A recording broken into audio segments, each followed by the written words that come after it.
And we're live. Good afternoon. Welcome to another episode of Ask Me Anything. I'm Drew Clark, editor and publisher of Broadband Breakfast. Super happy to welcome Katherine Townsend, the director of Measurement Lab, here with us on the program. Welcome, Katherine. Make sure you're unmuted, okay? Thanks so much for having me on, Drew. Oh no, it's our pleasure. We're so happy we could get you on, and I think you've got a super cool Twitter hashtag or a Twitter handle, DiploCat. Tell us a little bit about how you got that, because you are a diplomat, Kat, aren't you? I try to be. I guess I try in how I communicate, how I approach, or how I see problem solving as diplomatically as possible. But I'm actually asking a broader and yet more specific question. You have been a diplomat. You worked for the State Department and had a number of extremely high-ranking positions. Just tell us a little bit about yourself, Kat, and your background and how you got into this world of kind of global internet standards. Yeah, I appreciate that. I love the characterization of high-ranking. When you are in your early 20s, it is amazing what they let you do in DC, which should both shock and potentially give lots of us hope. So yeah, I started out. I was fortunate enough to be an intern at State Department, working in their Information Communication and Policy Office, and primarily the role there was to ensure that that we were sustaining the capacity of U.S. tech companies operating abroad. So if a government shut down access to a service or a website, we would call up and say, please kindly open this back up again. And then also often cited a study that many of you may be familiar with, which is still cited, that if you increased internet connectivity by 10%, that GDP growth would increase about 1% to 2%.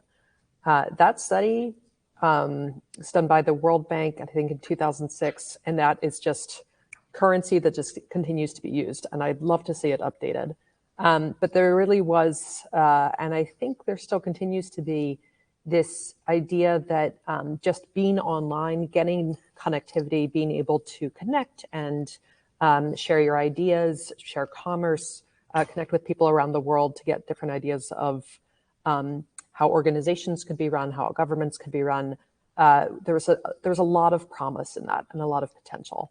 And I think a lot of the utopianism of that time has given way to more sober minds.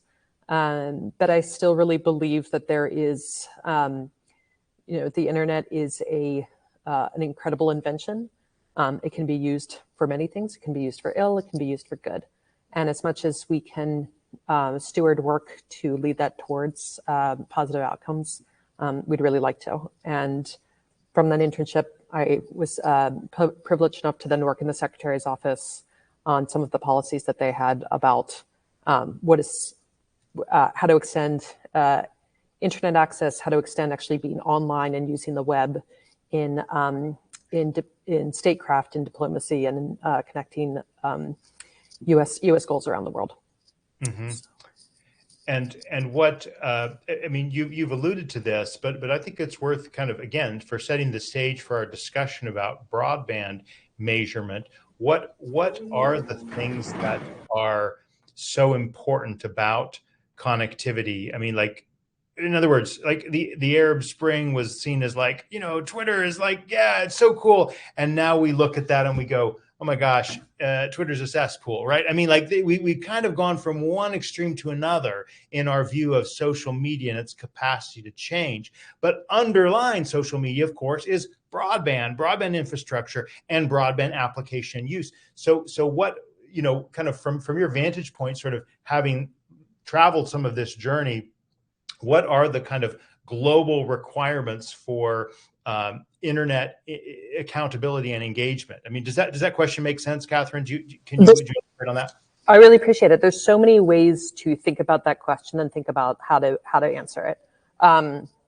So I will put a plug in that one of the projects that Measurement Lab is undergoing is something called an Internet Quality Barometer. We have not begun this, so there's a reason that you haven't heard of it yet. But really wanted to kind of address this question of what does it mean to have quality internet wherever you are in the world. We use a lot of measurements now. We use speed, we say broadband, and there are others who have created their own measurements. There's an index called Meaningful Connectivity that was put together from the civil servant perspective. From the civil society perspective. And we really wanted to be able to show from internet measurement, from the scientific perspective, what are you actually measuring that is a proxy for people's experiences to be able to have quality connection to reach the goals that they have to live a similar experience wherever you are in the world, regardless of your geography. And so I think that is the internet evolves, the web evolves, and our understanding of it continues to evolve. And the platforms that we have on it, including social media. I think there was a lot of confusion about what social media was when it first started. Blogs, I can just, going back to sort of the diplomacy days, there were all these rules about Second Life, if anybody remembers Second Life, and whether there was a requirement in the Foreign Assistance Manual that you had to be a human on Second Life and you had to wear a business suit. So no animal avatars, and that was the most that we had to say about sort of conduct online. And of course, it's evolved quite a lot since then. But I really think the evolution of saying the internet is ubiquitous and it is current. We cannot wait to respond and go through all the normal sort of, the prior channels of getting 15 levels of clearance. The world moves too quickly, and those days are kind of over. So how do we trust our people to say, let's engage and be ourselves and try to connect across geographies and across boundaries in new ways. And I still think that promise is there. And I think, Arab Spring, before that, you had FARC protests, lots of social movements that were organized online. And I'm very supportive of those who are noting that, it is not a coincidence that the public commons where a lot of that social organizing and a lot of those movements happen are then taken over, and what happens with those conversations and where can they go? Right. Well, we may well come back to this. The last thing before we kind of move full throttle into Measurement Lab is data.org or data.org. You were the chief operating officer of data.org. What is data.org? What is or was and like what's the status of that effort in this civil society initiative for open internet data? Oh, that's a great question. So data.org, it still exists. It initially started as data science for social impact.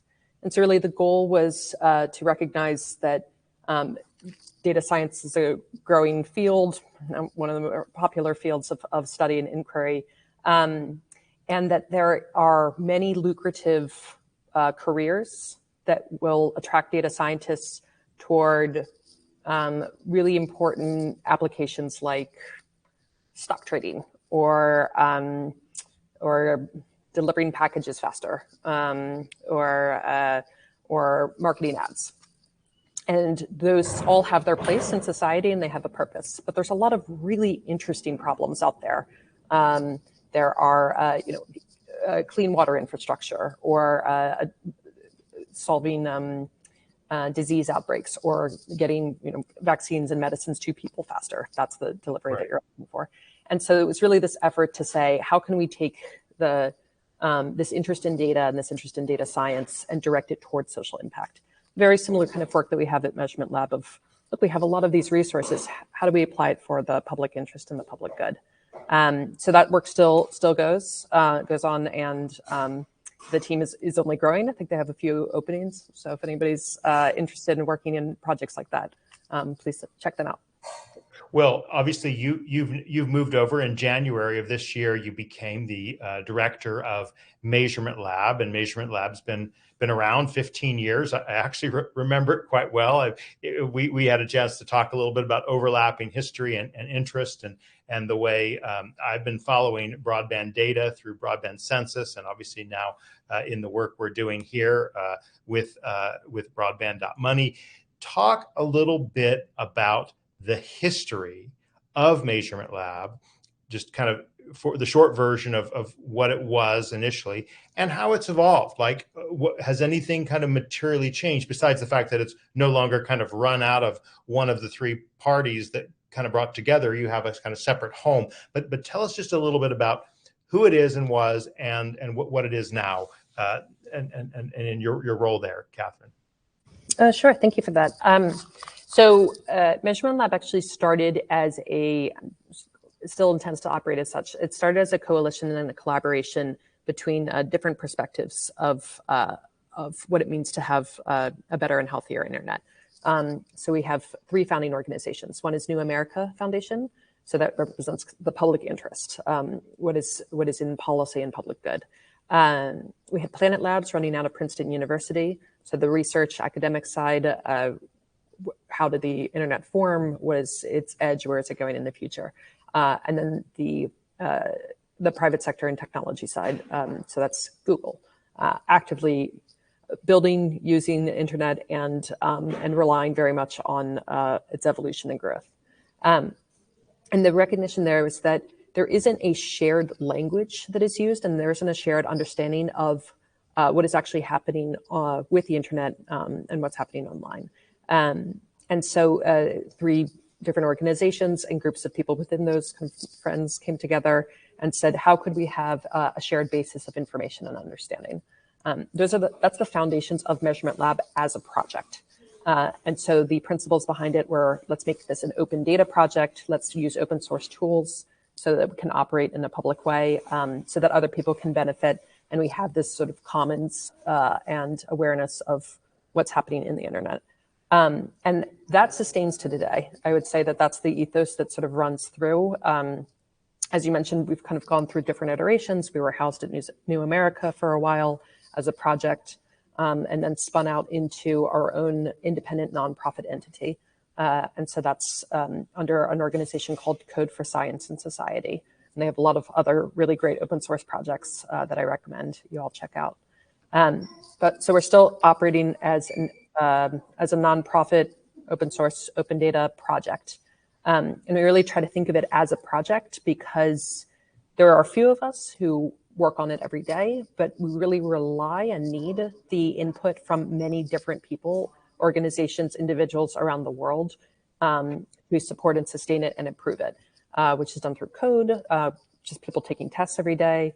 And then we are also fortunate to have some funding, but also just people seconding just some of their time, which we have from Sorbonne University, we have from Google's engineering team, and we have sort of bits and bobs from different people who are able to lend time here and there.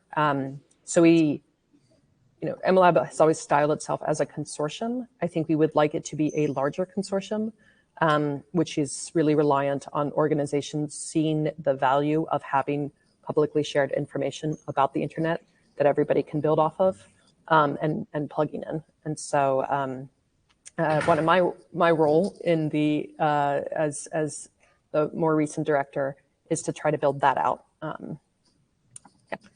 Well, and I should point out that we were very fortunate to have 15 months ago the then executive director or recent executive director, Lai Olsen, and Dustin Loop of the National Broadband Mapping Coalition, who's now with Ready.net.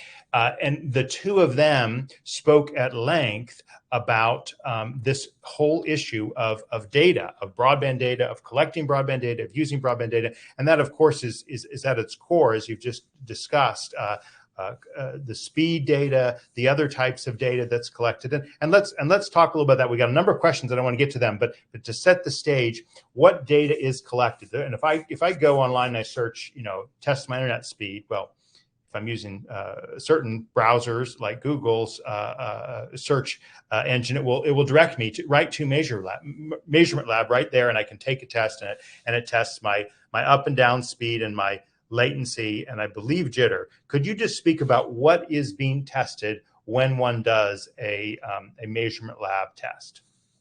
Yeah, it's a great question.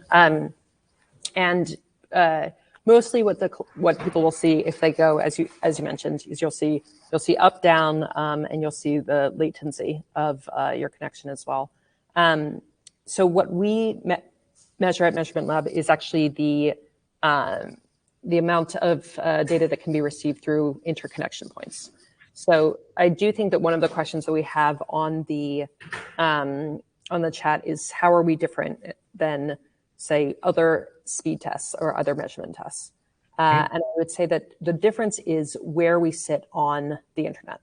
And so we really sit at interconnection at sort of the transit layer. And that gives us a different kind of perspective of what the quality of internet access should be for someone who is then subscribing to an ISP service, and what expectations they may have of what the ISP is able to provide. So we have that information gets collected. As many people know, we also collect IP addresses. And the reasons for doing this is to give a good sense of where in the world people are connecting, but not at the level of detail that perhaps other providers offer. We also have a few experiments that run on. We have WeHe, traceroute, and a reverse traceroute, and we even have availability for a few other experiments. So we do try to, as much as possible, share out the platform in a way that those who would like to understand other kinds of data, so traceroute, where how your packets are actually getting delivered to you, that can be helpful to understand. It can definitely be helpful for the organization who is providing us a space for our servers to be located to see whether their network is as efficient as possible. Right. Yeah, those are some of the things that we're able to trace and make available. So we have some questions, some hard questions here, and I'm going to dive into one by Alex Beatty, and he's basically getting at, do you genuinely believe that county-wide median MLab data, which is the highest level of granularity available, is going to help with using MLab data to better allocate BEAD funding? And he goes into some more detail, and you can, again, fact check this or correct it if he's wrong. He says that MLab and Cloudflare, which I gather is a partner of this, is refusing to publicly share location-specific speed data under the guise, is stated, of consumer privacy. And kind of, again, making the point, he's arguing that how is being able to look up a stranger's home on Google Earth an invasion of privacy? If so, then how is someone's location-specific upload and download speed an invasion of privacy? So I'll let you kind of react both on the factual and the normative aspects of that question there, Katherine. Sure. No, I appreciate it. Yeah, Alex, always happy to chat, and we can talk in more detail. You started out in your own very diplomatic way, Drew, of what is sort of the actual question, and then some of the phrasing that Alex uses of, like, what is it? Under the guise of consumer privacy. So the guise of consumer privacy is still an important lens, regardless of the word that's used for it.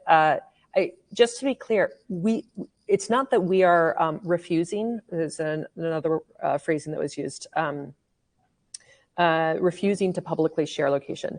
We aren't refusing, we don't collect that. So nothing that we collect do we keep private. And the reason that we don't collect that is because we've chosen and have talked with researchers and talked with others to collect IP addresses instead, and make those available. And the way that we collect it and the way that we use it, it's not possible to de-identify a specific person. Now, it is an active point of discussion. Again, this is a project, MLab it's an open project. If we're hearing from researchers and for users that it would be far more helpful and in the public interest to collect a different kind of data, more specific latitude and longitude. We collect it now. It's not quite at the county level. It's more about the city level. It's about as accurate and local as it gets. Then we can shift this. But what's lost if we then stop collecting IP addresses is the question that we're currently actively in. We held a community call about it last week or 2 weeks ago, and would welcome feedback and participation with those who say, I'd like to keep it as is. I'd actually like to have this far more granular data. User privacy is very real, and it's I think everything in the public interest is a trade-off between individual privacy, between progress and growth, but we also have to think of, human rights issues, and something that may seem innocuous if you're in, as I am in New York, or in Nebraska or in California, it's going to look very differently around the world. And we are a global organization, and so we have to think about how our work shows up at scale. Well, the other kind of piece I want to pop back into this, I think you were referring to the question that was asked about what are the differences between Measurement Labs test and other tests, including Ookla, which obviously has an extremely robust database as well of speed tests, Cloudflare, and others, right? So like on broadband.money, the speed tests that many state agencies are using will actually do multiple tests. We'll test using MLab, using Cloudflare, using Ookla. What are the differences? And here's your chance to kind of, this used to be a bit of more of a religious conflict between Ookla and MLab, and everyone's mellowed on that point. But I know you do have a different methodology on tests. Could you speak to that difference in methodology and how that translates to Alex's question about data and the specific of location data? Yeah, absolutely. And I was the religious era preceded me. So okay. All I can say is that we've had great chats with Ookla team. They seem really nice. So we're very happy to work with them. They've got some new people on, some new researchers who we've been in workshops with and been working on policy with. And I think that there's, the world of crowdsourced information and data is needed, and it's small enough that there's kind of room for everyone. But practically, because there are different tests, it's genuinely the vantage point, the location on the internet. So there's sort of a few different ways to think about the differences. One is server placement. The way this is called is off-net or on-net. Off-net means that you're outside of the ISPs themselves. And so MLabs places its servers in off-net locations. Ookla's, as we understand it, we do not work for Ookla, cannot speak to their process specifically, but they are on-net. So they work directly within ISPs. Cloudflare's is on Cloudflare servers, and Microsoft, I believe, are on their servers. So and I think Netflix is fast is on its servers. So it's where you place the server is one of the ways that you're viewing the internet. So then there's also methodology. MLab is a single stream TCP connection. And we measure, you asked what we measure that width as much as possible. So it's bulk transport capacity. And I can sort of write out, as engineers have tried to help me better understand, IETF RFC 3148. So for those who can follow these, but that's a difference. Ookla actually uses multi-stream, and they're measuring link capacity. Link capacity is often associated with sort of, what service am I paying for? So that's the closest association. I know that there's perception that off-net is more objective as a measurement. I think that's the FCC's terminology for it. But it's not that one is better or one is worse. They are just worse. It's just different. There are different ways of understanding what's happening on this very vast and complex architecture called the internet. And then, sorry, just to public, the geolocation granularity, as has been noted by Alex, by others, Ookla, it's far more fine grained because they do not make the data public. They also they use HTML5 and other methodology of surveys to get more detailed data. And our data is publicly available. Theirs is closed and proprietary. What we would say for BEAD and for anybody else who's trying to understand broadband infrastructure, where investment should go, what policy should make, decisions should be made, is use both. If you have the capacity to do so, use as many tests as possible. I think more data and more information is better. It will lead to better decisions. And this is a very complex topic. And so having more insights, not just about speed tests, but about other aspects of your internet infrastructure and how people use it and what they need it for, is really going to give you the information that's going to help you make the best decision. We also have another critical question. It's actually probably the most politely worded critical question I've ever read from Brett Glass. He says, I'm an electrical engineer who helped bring the modern internet in 1983 and founded the world's first wireless internet service provider.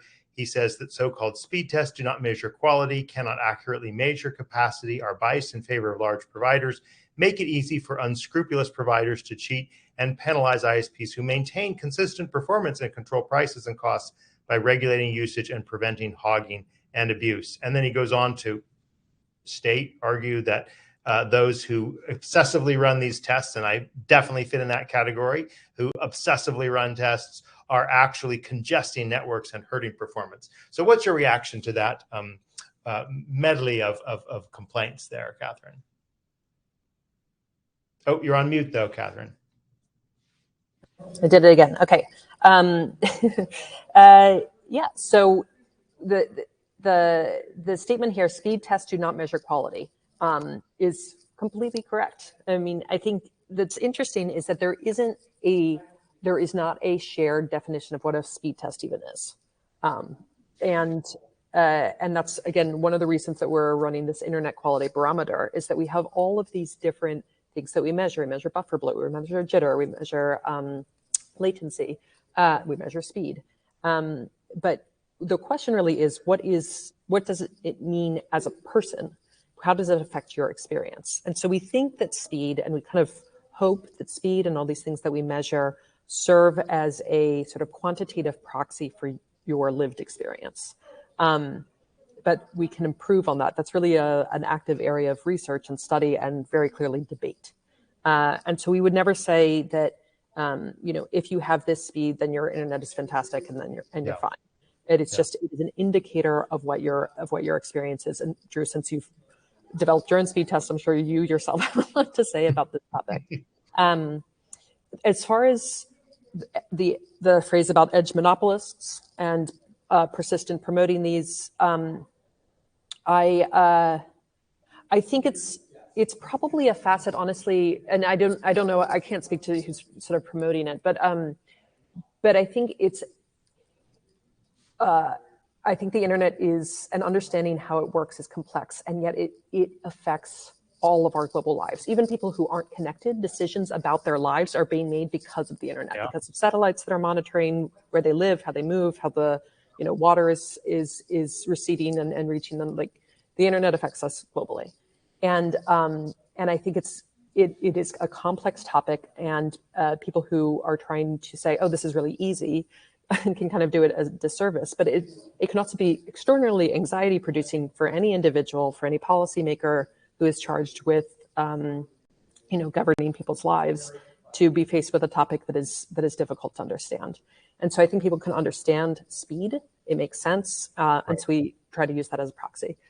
Ideally, more people would understand all of these other aspects and facets, but there is a lot that to be educated on, so that we're able to better engage in the world around us. And so I think that we are all just trying to get to a place where people can be more informed and make better decisions. Well, and I think I told you that, when we started broadband census and the kind of data campaign around it, I often use the term the broadband spark for speeds, prices, availability, reliability, and competition. And measuring these other dimensions are so important. And reliability, if anything, has gotten so much more important. So like, I mean, you can view that as like, okay, downtime, or do the techs care to fix problems that go down, like Detroit, where the cable network went down for 45 days without getting fixed. Or you can view it as simply like the fact that you can get the kind of connection you want consistently. Let you respond to my little rant there, but do so in the context of David Tate's wonderful question. David was also an Ask Me Anything guest and talked a lot about buffer bloat and all the other things that he's super knowledgeable about. But he asks this one: any chance we will see a test that measures upload and download at the same time? So what do you think of that question from David, as well as this point about reliability and how we measure reliability better? So I think those are two separate questions. So how you could measure upload and download at the same time, I think that's how you can physically do that is not something that I understand. I believe it's an area of study, and I think that's it. And if I'm wrong about that, then come back at me, or I'm happy to confer with people much smarter than me about that. Well, David has responded. Great. There are some excellent tests now that test up and down at the same time, like Crusader. None of the tests mentioned so far do that. So I finally have a question to ask this question. So anyway, that's his addition there. Okay, understood. I think what I then ask is that, is that an experiment that we can help run, that we can connect with on running? I don't think, I know that NDT, one of the things that we're trying to do is integrate what we call measurement Swiss Army knife, which is our own multi-stream test. Mm-hmm. But I don't believe it's up and down at the same time. So I'd have to understand that a bit more. I think as far as the question about reliability, it's very interesting because MLab, like Ookla, and like other speed tests, is really a moment in time test, or a point in time. And it only happens when somebody pushes a button and says, please test. We have run, so how do we address that? Because the internet fluctuates, and what might work in the moment, your connection can drop when you're trying to take a class or be in an interview or talk to your doctor. I think it's a very different issue if internet is offline for 45 days, or if you're in a place where the government is intentionally shutting off the internet. But in general, understanding the quality over time and not just a moment in time is quite important. The way that we've done this thus far is through measurement devices that are placed in specific locations. So we have something called a Murakami device, which we've placed in libraries. We had a project with IMLS to do so. And then that can give you sort of a very consistent perspective about what is the quality of the service that you have, what is the quality of the internet, and how steady is it. If you'd like others, I'm aware of UCSB has one called Net Unicorn. UChicago has one called Netrix. And I'm sure there are others who are developing these kinds of devices. But I will just put a plug myself and others who are interested in this space. There is a lot of investment that's happening right now in the US on infrastructure. There's these BEAD funds. And in the next 3 more years, there's going to be a lot more investment in infrastructure and internet infrastructure. And it will be very helpful if we have consistent measurements that show the impact of that investment. So we're kind of getting better baselines right now, but if we want to show the change over time, what worked well, what could have been improved, those network devices are much more effective than really anything else that we have available. And I'll just offer that if we do that well, and we collect that information, we understand how what works well in different contexts, in more rural areas, with different kinds of connectivity, then that is insights that we can bring elsewhere in the world, because it's not just the U.S. that needs better internet; everybody does. Right. Well, we'll give one follow-up for Brett Glass as well. He says his ISP specializes in reliability and is penalized for it because we prioritize that above getting the highest number on the speed test. Is there any way through I don't know, like a number of tests over a multiplicity of time in which you could have a metric for reliability? I mean, have you what ways have you thought about a reliability measure to component to what MLab's working on? Honestly, I would just, for me, it just goes back to having a measurement device that measures consistency over time. Now, if you could definitely imagine having multiple tests integrated and running. We could also do this on mobile phones just through an app that's constantly testing. If we can make it not drain battery life. Not saying that we would. I'm just imagining. Right. But I think it's a great provocation of how do you measure that. And if you're really only using a point in time, you're going to get that snapshot in that moment. And connectivity fluctuates. Right. Scott Woods of Ready asks, why are some, but not all, providers so against open data and publishing broadband speeds? What extent have these efforts hampered Measurement Lab's advocacy work, and what's missed, or what are they missing, I guess, from your perspective, Katherine? Well, Scott, I really appreciate it. Thank you for that. As Drew, you know from my bio, I've been working on open data, and primarily it's for governments, open government data, for about 15 years. I think it's really helpful and important to share information on, especially in subjects and for projects that are in the public interest and for the public good. It gives us not just a better sense of what information everybody else has, but also helps us bring out better solutions. We have more creativity, more innovations, more ideas are able to flourish if we have that shared knowledge and resources. So why do people not want to share it? I think there's often a fear that there's going to be criticism and maybe backlash.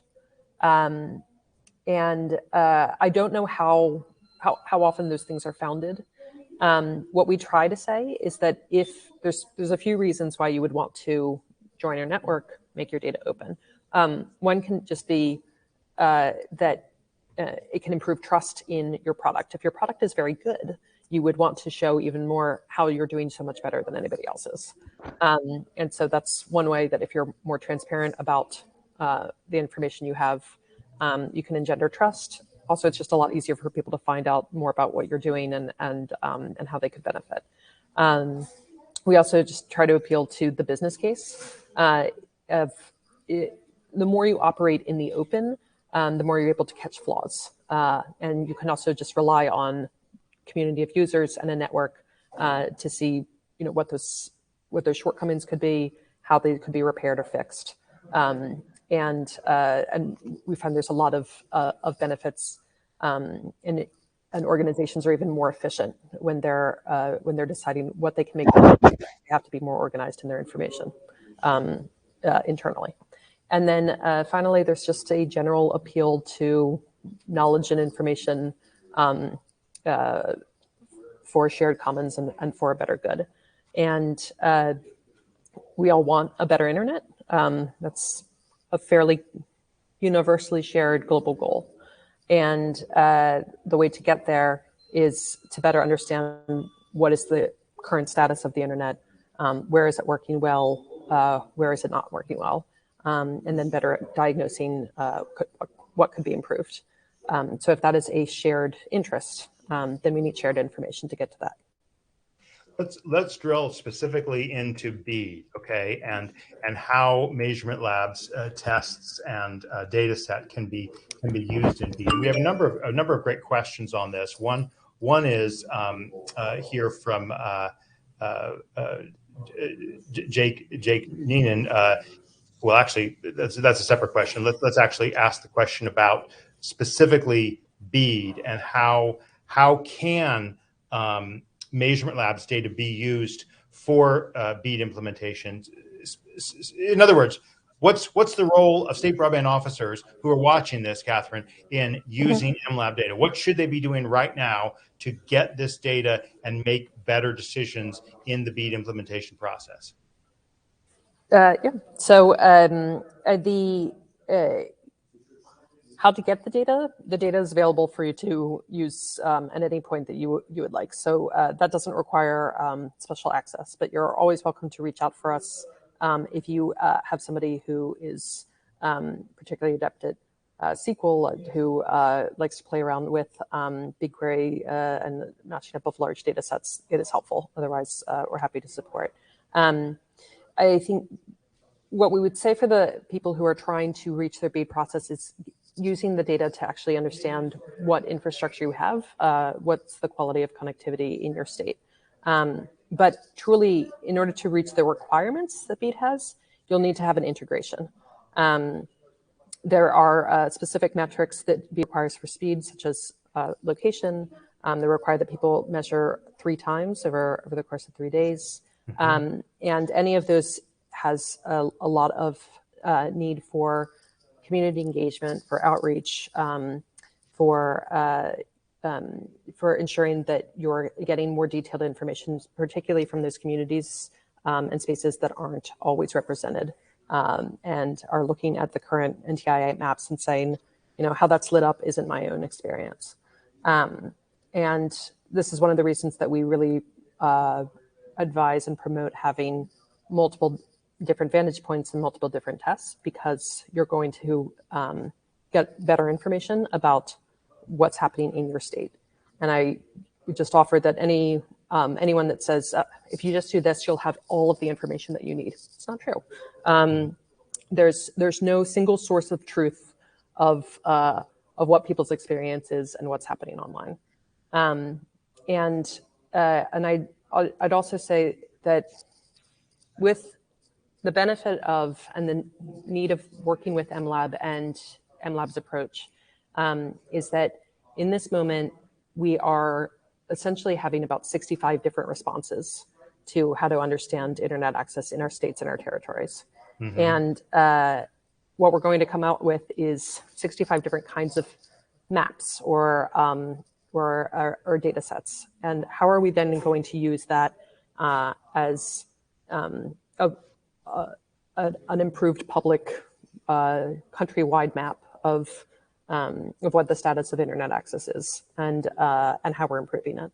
And so whoever you work with, I would hope that all the state broadband leads work in a way that they're sharing that information publicly and interoperably, so that we can have that information cut across. Otherwise, it's a huge lost opportunity. And we also had just shared yesterday with a few of the regional states and territories, the diversity and equity teams, which I see as another question here. Well, let's actually move into that. That was my next question I was going to ask. Adam Puckett asks, what do you see as the role for MLab in regards to digital equity? That topic is getting a lot more focus because of BEAD and the broadband equity, access, and deployment focus, but it's important and long overdue, says Adam. How does MLab think about its role in this conversation? We really appreciated talking with the diversity and equity officers. They have a lot of, they have a big role that they're in and a big role ahead of them. And like so many civil servants are overtasked and under-resourced. And I think, a few of the things that we would say are, there's a lot of push right now to make sure that the funds are allocated where they need to be today, so that people can get internet access or improve their internet. But we also want to build for 3 years down the line, 5 and 10 years down the line, and thinking about what kinds of data you would want to collect to better understand what people's needs are. Because sometimes it's just basic infrastructure. A lot of times it's data literacy. How do I use these devices? What devices do I need? How am I updating them? Do I have malware? Is that the reason that I'm not able to get online and get the connectivity that I need? And if we're only asking questions, writing our surveys from the specific vantage point of, where am I going to send my funding so that I can build or improve infrastructure, then we're going to miss some of the opportunities that we have to support communities to sustain themselves in the longer term. And so I think that's, I don't know that is an MLab specific perspective, but it's definitely one that we're interested in supporting. And I truly would just come back to the principle of openness and transparency in that work. It is very frustrating to see that map of where connectivity should be in the United States and realize that your community or your neighborhood or your street or your house says that it's getting an experience that it's not. Right. And so the only way to really counter that is with better information, and to really advocate for it is with better public information. So the question I started to ask, but kind of want to come back to, is from Jake Neenan.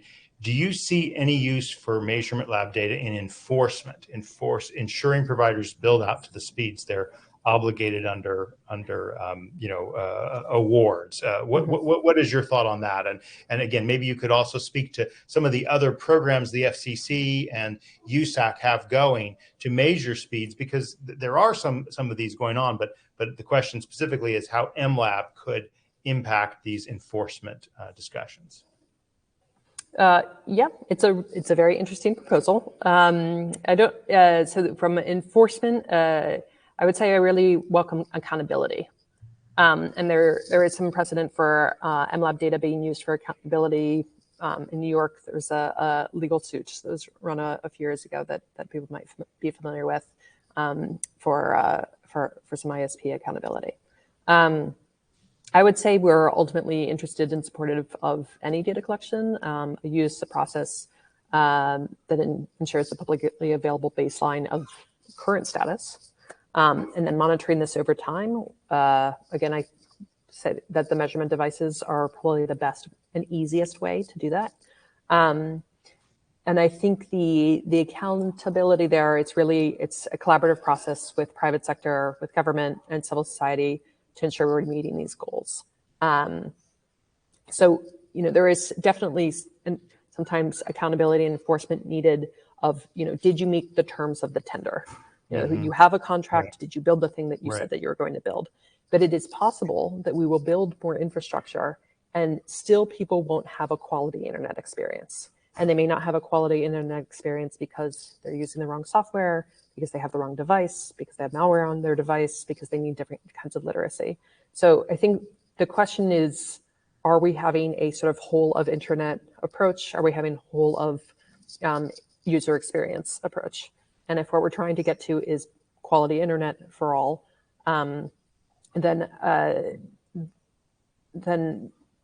that has to be the ultimate and underlying goal, not just how are we checking boxes on what we said we would do, and if we didn't get the outcome that we were going for, well, it's not my fault. I think we're really trying to get to what is the world that we're working towards and trying to build. Right. Dr. Ron Suarez asked a question about, do we need changes like open access to ensure competitive opportunities for more affordable internet? Or is the program, the Affordable Connectivity Program, which may be regarded by some as welfare-like subsidies, what is your view on some of the ways to address the affordability and competition questions? Does MLab have thoughts on that? Do you have thoughts on that, Katherine? I think it's more of a maybe myself thought than MLab thought, although that's another aspect that's going to go into the internet quality barometer work that we're doing. There's a lot of great researchers that we work with who think about affordability, accountability. There's some really interesting work that's out of markup. Recently, there's work that we did with consumer reports on what are people getting based on the service that they pay for.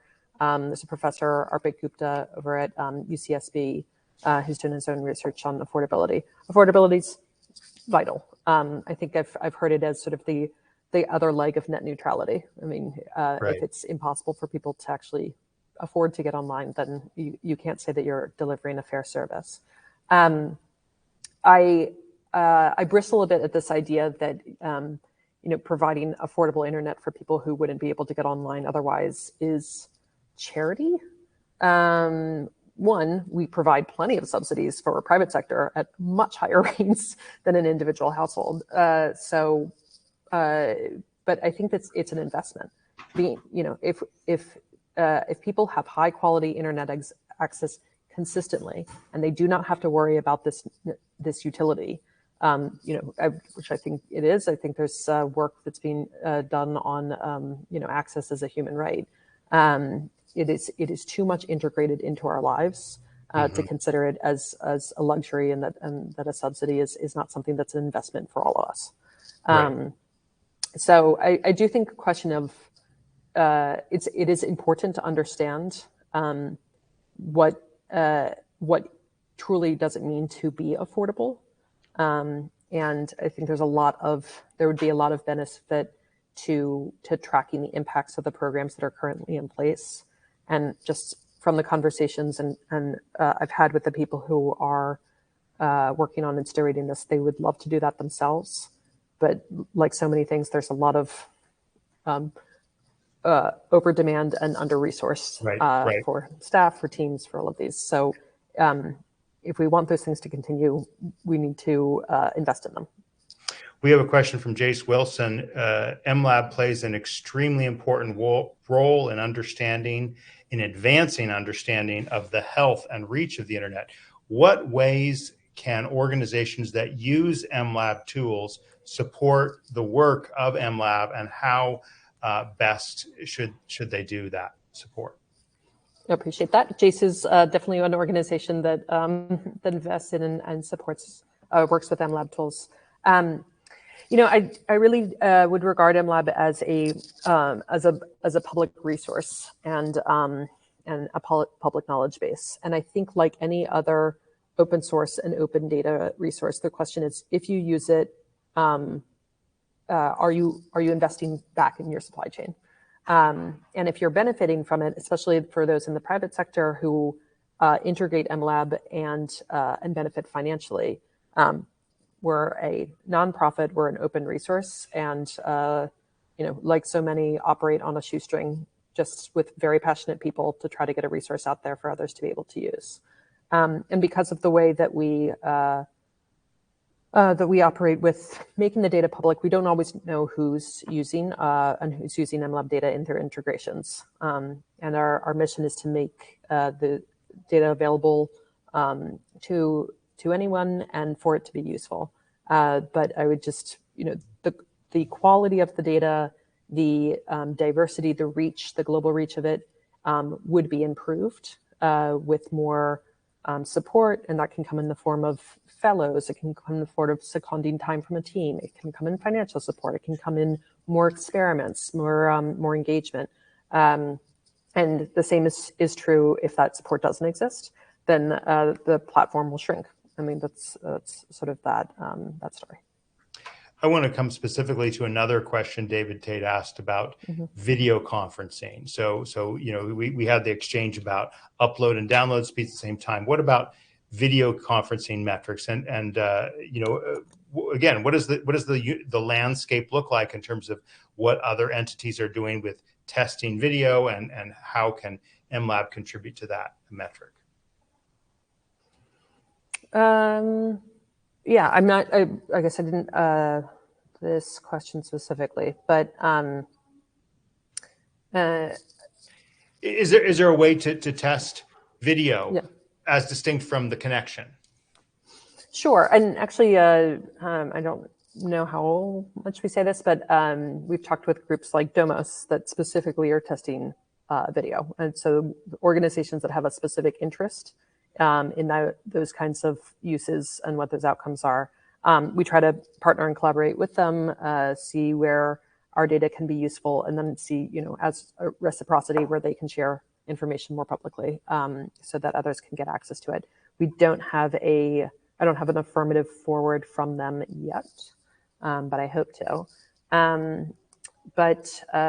Yeah, I mean, I think if the question is what are we interested in, we are interested in all aspects of what the performance is and what the functioning is of the internet and how to improve it. Please. Maybe we could talk just a bit more about that Swiss Army knife approach, Sure. right? So like, and another question from Benjamin Kahn is about bandwidth is often touted as the primary metric of internet service, but latency, packet loss, and jitter are also critical. So like, what would be the 4 or 5 or 6 kind of top items that need to go into that Swiss Army knife toolkit? Yeah. So I'm going to,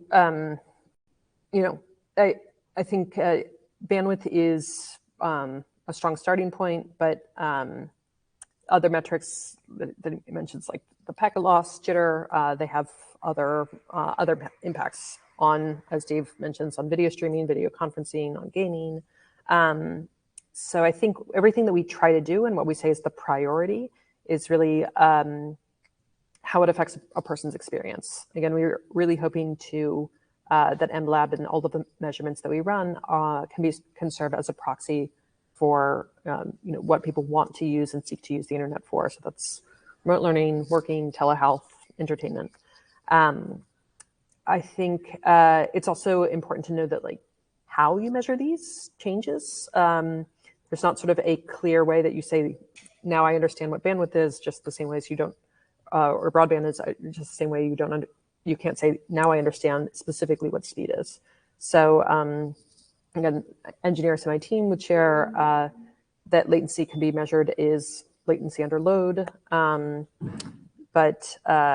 So that's how well a user will experience congestion, but it's not accounted for example, in bandwidth or unloaded latency. So I think, it's a great question of what is the most important priority.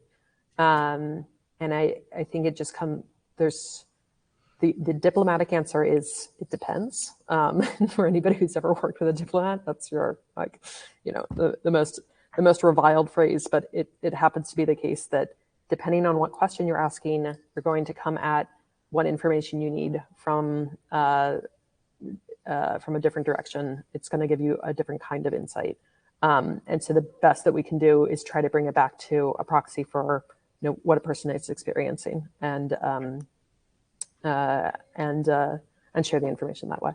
All right, so this is my penultimate question, and it's about the future of MLab and the future of like what does success look like for MLab? I mean, you've been around 15 years, but another 10 years down the road, what does success look like for Measurement Lab? And kind of with that, do you see what's the future of the data sets that you're collecting, right? Like what new things do you imagine would be measured in 10 years? So anyway, that's kind of a 2-part penultimate question. I love that. I love the future visioning. I think, as I mentioned in the beginning, MLab has really focused on transit ISPs and interconnection points. We are now expanding into cloud and have a cloud view of the internet. We're also talking with access ISPs so that we can also expand our own vantage points, better understand what's happening and how to measure online. So I think in the future, we'll have even more data to be able to share. Again, that does still come with, do we have the support to be able to pursue all of that ambition? But that's the intention that we have, and talking with quite a few partners about that potential. And that's all under this consortium model, a more flat, partnership-driven structure to this shared project. I also would really like to see MLab data being used even more globally. We have partners, we have researchers around the world that really rely on MLab. And I'd like to see these kind of discussions that are happening in the US about BEAD and the infrastructure happening there. The US, as I've mentioned, is not the only country that needs a better understanding of its internet quality and better internet infrastructure. So how might we be of better support to others around the world that are trying to improve their internet and are trying to improve it for all of the reasons that advanced communities and advanced societies. And I would just say that we're not precious about it has to be us. I think just the principles of MLab are sustained. Open information, open data, open platforms that people can connect with and support and share. That's really our true interest. And seeing that happen in a multi-stakeholder and collaborative way is what we hope to contribute to and have as an interest that's ongoing. All right, our final question comes from Ben Kahn, and it's about what does open internet mean? What is free and open internet? Is it about privacy? Is it about net neutrality? Is it about access to devices? Is it about, Libya not cutting off the internet? What does it mean to you, and what do you think its greatest obstacle is? Very, very good question. It's also a fun one because I'm in a workshop right now with NSF with people who are trying to debate that exact issue. What is the future of the public and open internet? So I think it very much depends who you talk to and what their training and background is of how they'd answer that question.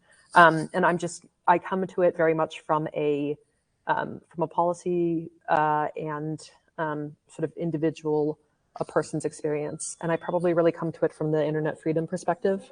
So if you have the freedom to connect, if you have the freedom to gather, if you have the freedom to express yourself online, and to engage regardless of where you are, your geography, your personal identity, your language backgrounds that you have, if you have that same capacity as anybody else does, then that's what an open internet is. It's a resource, it is a platform, and it's a tool that's available to everyone. Well, the hour has sped by. Before we thank you and bid you goodbye, we want to mention there's many, many events coming up. Next Wednesday is the Where's the Funding episode, the Challenge of Matching Funds with Yochai Ben-Avi. That's at 11:30 till 12 Eastern Time. The next day is actually Broadband Breakfast's BEAD Implementation Summit in Washington, D.C., but there'll also be a webcast for that. You can learn more at broadbandbreakfast.com. On Friday, a week from today, we'll be hosting Marc-André Campagna, co-founder and CEO of Gaia. That AMA will be at 12 noon Eastern Time. Again, a different time, slightly different from our normal time. And then 2 weeks from today, we'll be back with Evan Marwal, the founder and CEO of Education Superhighway at our normal 2:30 p.m. Friday time. With that, we want to give a huge thank you to Katherine Townsend. Thank you for spending this hour with us, and thanks for being part of the broadband.io community. It's a pleasure, Drew. Thanks for bringing us together. Really appreciate it. Thank y'all. Bye.